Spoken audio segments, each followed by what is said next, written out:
Selamat datang di channel Pejuang Agraria. Kali ini kita akan membahas sejarah reforma agraria di Indonesia.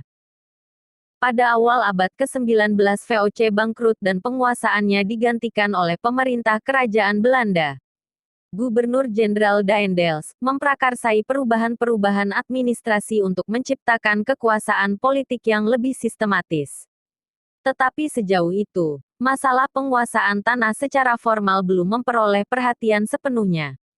Barulah, ketika pemerintah Inggris menggantikannya, tahun 1811 sampai tahun 1816, dan Raffles memperkenalkan teorinya yang terkenal itu, yaitu teori domain. Masalah keagrariaan memperoleh perhatian yang sebenarnya. Zaman Raffles inilah yang dapat dianggap sebagai tonggak sejarah yang pertama dalam soal keagrariaan di Indonesia. Tonggak pertama, 1811. Tujuan Raffles dengan teori domainnya itu sederhana saja, yaitu ingin menerapkan sistem penarikan pajak bumi. Seperti apa yang dipergunakan oleh Inggris di India. Di India, pemerintah kolonial Inggris menarik pajak bumi melalui sistem pengelolaan agraria yang sebenarnya merupakan warisan dari sistem pemerintah Kekaisaran Mongol. Tahun 1526 sampai tahun 1707.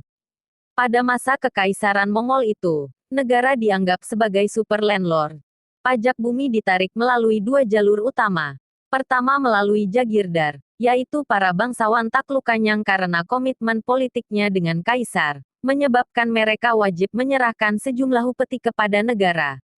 Jalur kedua adalah melalui petani biasa yang ditunjuk sebagai penarik pajak dalam suatu wilayah pertanian tertentu.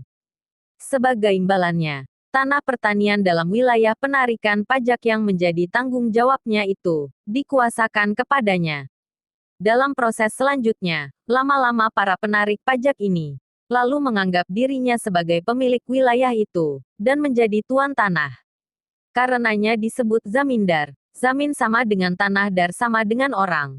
Setelah Inggris menguasai India, penguasa kolonial waktu itu lalu memodifikasi sistem tersebut dengan cara membuat lelang bagi kedudukan zamindar. Siapa yang sanggup menyerahkan pajak bumi paling tinggi, dialah yang ditunjuk sebagai zamindar.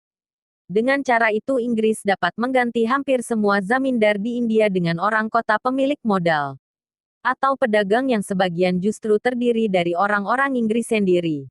Menghadapi situasi yang berbeda di Indonesia, sebagai seorang gubernur jenderal yang berbakat akademis, Raffles agaknya menginginkan agar langkah politiknya memperoleh pembenaran, justification, baik secara hukum maupun secara ilmiah.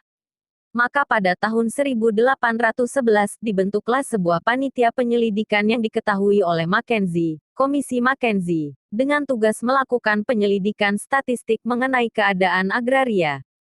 Berdasar atas hasil penyelidikan inilah, Raffles menarik kesimpulan bahwa semua tanah adalah milik raja atau pemerintah.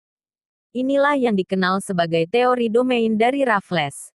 Dengan pegangan ini, maka dibuatlah sistem penarikan pajak bumi, yang terkenal dengan istilah Belanda, landrente, di mana setiap petani diwajibkan membayar pajak sebesar 2/5 dari hasil tanah garapannya. Teori Raffles ini ternyata mempengaruhi politik agraria selama sebagian besar abad ke-19.